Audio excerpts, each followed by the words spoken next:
Ayat ini sama dengan di dalam Mazmur pasal 2 ayat 8 sampai 9. Firman Tuhan katakan, mintalah kepadaku, maka bangsa-bangsa akan kuberikan kepadamu menjadi milik pusakamu, dan ujung bumi menjadi kepunyaanmu. Engkau akan meremukkan mereka dengan gada besi, memecahkan mereka seperti tembikar tukang periuk. Saudara, minta kepada Tuhan. Kalau saudara kata, Tuhan, apa yang saya harus buat? Saya nggak tahu talenta saya apa, bagaimana menginjil dan sebagainya. Saudara, pekerjaan ini milik Kristus. Jadi kalau pekerjaan itu milik Kristus, mintalah kepada pemilik pekerjaan itu. Jiwa-jiwa itu milik Kristus, mintalah kepada yang empunya jiwa. Maka Tuhan akan karuniakan kepada saudara. Jangan hanya minta, Tuhan kasih saya uang, kasih saya pekerjaan, kasih saya kesehatan, kasih saya rumah, beli mobil, saya mau jabatan ini. Ya. Dan saya mau anak Tuhan, saya mau istri. Tuhan kasih semuanya. Apakah hanya itu permintaan kita dalam hidup kita? Itu untuk kita. Terus, kapan kita minta untuk Tuhan dan untuk orang lain? Mintalah kepada Tuhan, bangsa-bangsa. Mintalah kepada Tuhan wilayah ini untuk saya injili. Mintalah wilayah orang-orang yang ada di sini supaya mengenal Kristus. Sudahkah kita berdoa tidak egois, tidak selfish lagi saat ini? Tentu kita doakan kebutuhan kita tiap hari, Yesus katakan minta.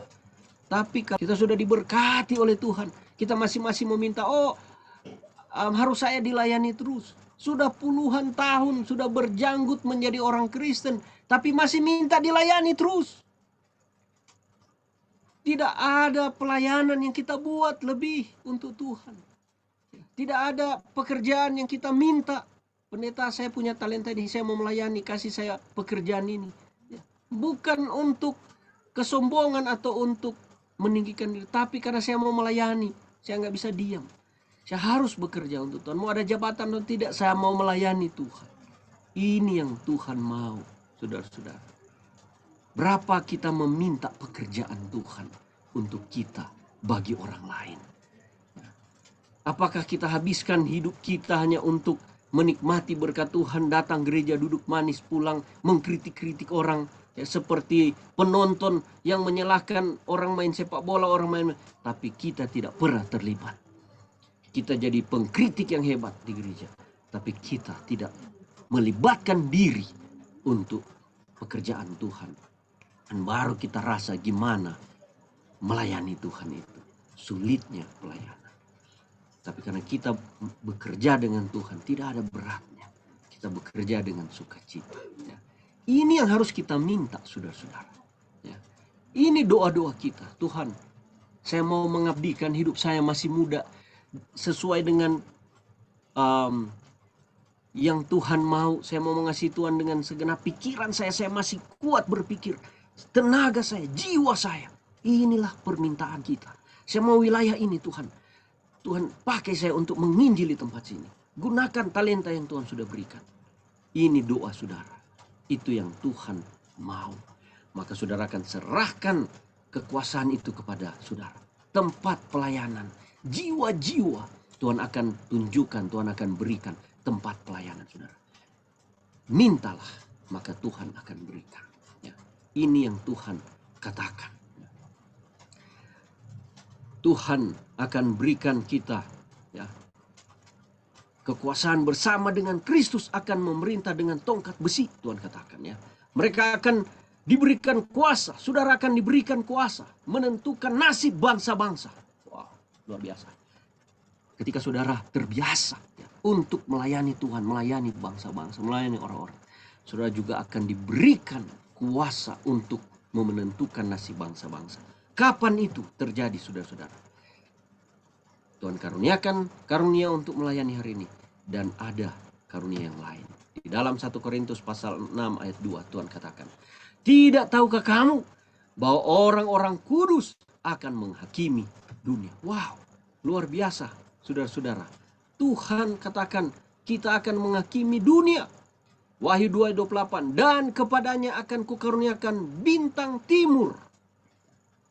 Tuhan menjanjikan akan menggunakan kepada jemaat Tiatira ini bintang timur. Apa itu, saudara-saudara? Di Wahyu 22 ayat 16 disebutkan, ya, bintang timur yang gilang gemilang. Ya. Saudara perhatikan ini, ya, Wahyu 22 ayat 16. Aku, Yesus, telah mengutus malaikatku untuk memberi kesaksian tentang semuanya ini kepadamu bagi jemaat-jemaat. Aku adalah Tunas, yaitu keturunan Daud, bintang timur yang gilang gemilang. Ya. Jadi Kristus sendirilah bintang timur yang gilang gemilang itu. Nah,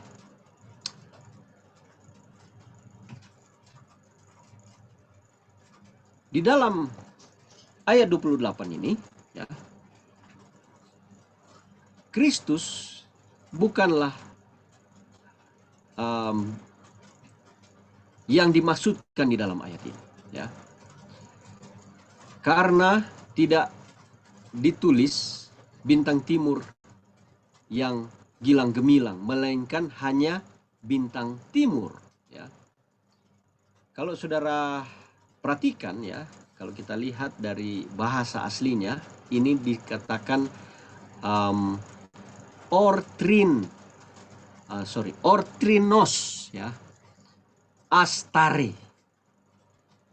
Artinya dalam bahasa Inggris itu the morning star, ya, yang biasanya muncul di malam hari, ya, dan saat langit mulai menjadi gelap. Tetapi ini adalah bintang pagi. Sesuai dengan namanya, the morning star, ya, bintang pagi ini adalah bintang yang mengawali munculnya matahari yang memecahkan kegelapan malam. Ya. Jadi ayat ini, ya, adalah janji Tuhan kepada jemaat Tiatira, ya, yang hidup di zaman penganiayaan kepausan tadi, bahwa Tuhan akan mengaruniakan kepada mereka bintang timur, the morning star, yang akan mengawali munculnya terang yang lebih besar pada saat itu, saudara-saudara. Nah, dari sejarah, ya, kita kenal ada John Wycliffe, ya. Ini seorang reformis berkebangsaan Inggris, ya, yang mana di abad ke-14 dia pelopori gerakan reformasi, ya, sebelum Luther bahkan. Dan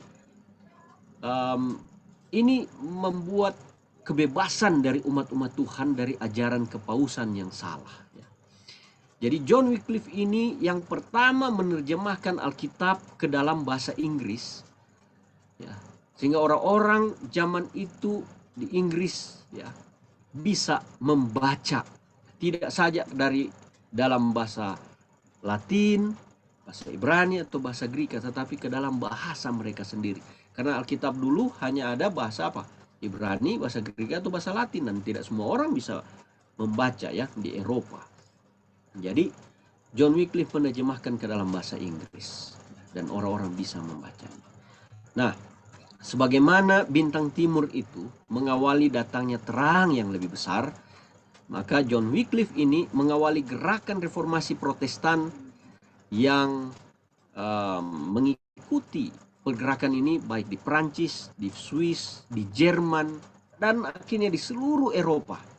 Sehingga gerakan ini nggak bisa dibendung lagi oleh kepausan pada saat itu, ya. Kita tahu kalau kita pelajari sejarah gereja Kristen, ya, peristiwa ini kita tahu, saudara-saudara. Nah, inilah yang Yesus janjikan kepada umat, ya, kepada jemaat. Siapa bertelinga, hendaklah ia mendengarkan apa yang dikatakan oleh Roh kepada jemaat-jemaat. Apakah saudara bertelinga?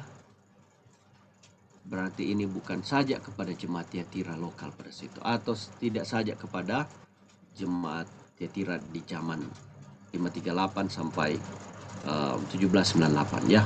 Walaupun itu juga ditujukan pertama kepada mereka, ya. Tuhan katakan, hendaklah ia mendengarkan apa yang dikatakan Roh kepada jemaat-jemaat, ya. Dan di masa itu, kekuasaan tanduk kecil, ya, atau kepausan itu sudah dinubuatkan tahun 538 sampai 1798. Dan saudara perhatikan bahwa Tuhan mempunyai satu jemaat, tidak pernah dua jemaat, hanya satu. Ya, dalam karakteristik bahwa mereka tidak mengikuti ajaran Isabel, tidak mengikuti ajaran yang dipelajari oleh iblis-iblis, ya, yang menyembah berhala, ya, yang tidak menyembah selain Allah Khalik pencipta. Itulah jemaat Tuhan. Jemaat Tuhan hanya mau menyembah Khalik. Tidak ada manusia pun yang mereka sembah yang mengaku Allah, yang meninggikan diri, mengganti tempat Kristus, menjadi wakil Kristus di dunia. Orang harus meminta pengampunan dosa dari manusia. Itu adalah dosa, saudara-saudara, ya. Itu satu, di dalam Alkitab, ketika orang meminta pengampunan dosa dari manusia, maka itu adalah satu apa? Kejahatan, satu sesatan, ya. Dan itulah sebabnya Yesus mau dilempari dengan batu pada waktu itu, karena karena Yesus katakan dosamu diampuni dan pergilah, jangan berbuat dosa lagi, ya. Dan mereka tidak akui Yesus sebagai Allah pada waktu itu, Tuhan, sehingga mereka, orang-orang Yahudi, mau lempari Yesus dengan batu, ya. Nah, kalau ada manusia yang menerima pengampunan dosa selain Yesus, dan itu diajarkan di kepausan, ya, di Roma Katolik, maka itu adalah satu apa? Kesesatan, sebagaimana di dalam Alkitab. Hanya Yesus yang sanggup mengampuni dosa ataupun menerima pengampunan dari orang-orang yang memohon pengampunan dosa, ya. Jadi kalau kita perhatikan dari jemaat Tiatira ini, ya, ketika jemaat itu pecah menjadi dua, ya, dengan tegas Tuhan, ya, menyatakan bahwa yang satu telah berpaling ke iblis, ya, mempelajari seluk-beluk iblis, maka gereja yang bersinah itu sudah dianggap Tuhan bukan lagi jemaatnya, ya. Dan hanya gereja yang masih setia kepada Tuhan saja yang tetap menjadi jemaat Tuhan, ya. Inilah yang Yesus ajarkan kepada kita saat ini. Jadi inilah karakteristik dari jemaat, ya, dimana kelima karakteristik kita sudah pelajari tentang Yesus, kualitas yang dimiliki jemaat, pertentangan yang dihadapi, nasihat Yesus kepada jemaat, dan yang terakhir, janji Yesus kepada jemaat, kita akan dikaruniakan kuasa atas bangsa-bangsa jika kita bertobat, ya, dan tidak mengikuti ajaran yang sesat, yang sudah berzina itu. Sekalipun kita teraniaya oleh karena kita hanya sembah kepada Tuhan, takut kepada Tuhan, dan mungkin kita akan dibenci orang ketika kita menyampaikan pekabaran firman ini. Tapi tidak apa-apa, saudara-saudara. Karena pengalaman umat-umat Tuhan di jemaat Tiatira pun, mereka telah teraniaya hanya karena mereka mau meninggikan Yesus, meninggikan firman Tuhan, ya. Mungkin kita akan dianiaya karena kita memberitahukan pekabaran ini. Tidak apa-apa, saudara-saudara, ya. Kita harus menyatakan ini. Kita tidak boleh sembunyi-sembunyi lagi ketika kita menyampaikan firman Tuhan, karena itu adalah apa? Nubuatan. Kita sudah lihat faktanya sudah terjadi, ya. Dan kita harus sampaikan ini. Tidak boleh sembunyi-sembunyikan lagi. Ini sudah akhir zaman, ya. Sebagai umat Tuhan, kita harus membuka kitab Wahyu ini, memberitahu kepada umat jangan sampai tersesat, ya. Maka Tuhan berjanji, ya, Dia akan bersama dengan kita, karena kita hanya mau takut kepada anak Allah, ya, yang matanya bagaikan nyala api. Dia memperhatikan kehidupan saudara-saudara. Dia tahu batin saudara, kepada siapa saudara menyembah, ya. Matanya bagaikan nyala api. Dia memperhatikan hidup saudara secara pribadi, karena saudara adalah biji matanya dan kakinya bagaikan tembaga. Dia berjalan dalam hidup kita setiap hari, di setiap zaman, dan dia mau berjalan dalam hidup saudara. Dia mau saudara juga hidup bersama dengan dia. Maka dia janjikan akan kuasa atas bangsa-bangsa. Saudara akan menjadi hakim atas dunia ini, atas orang-orang, dan kita akan berada di sorga bersama dengan Yesus. Kalau kita terus menang, ya, sampai Yesus datang kedua kali. Tuhan Yesus memberkati saudara-saudara jemaat Tiatira malam hari ini.